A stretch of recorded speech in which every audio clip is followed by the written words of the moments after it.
narabuze umugabo ndamushaka. Waba uti umugabo umuntu utakase nk'uko Kare aho ubona. Ngize gutya.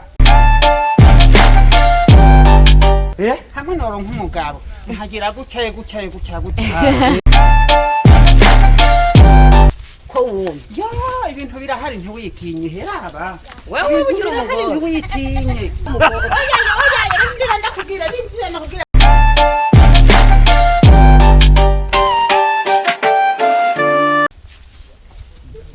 Kigeme gute? Yo ni sawa. Yo ni wewe. Ni jewe. Yo ni sawa kweli.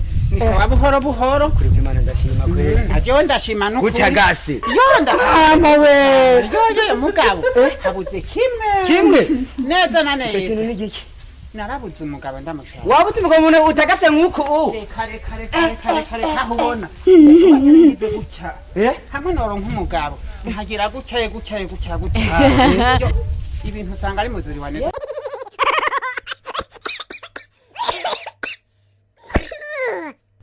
Umviriza rero.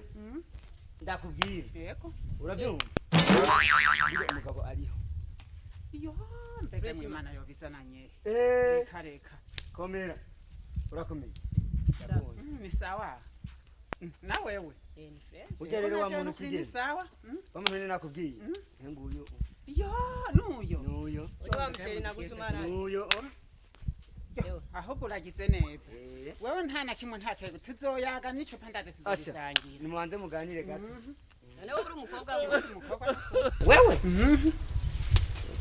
Ko wumva. Yo ibintu birahari ntiwitinye heraba. Wewe ubugira umugabo. Ntiwitinye.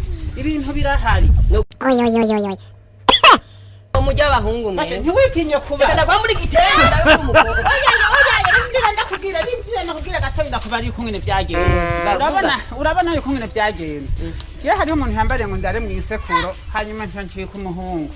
Umva utari kitu. Tukoma basubesha ngo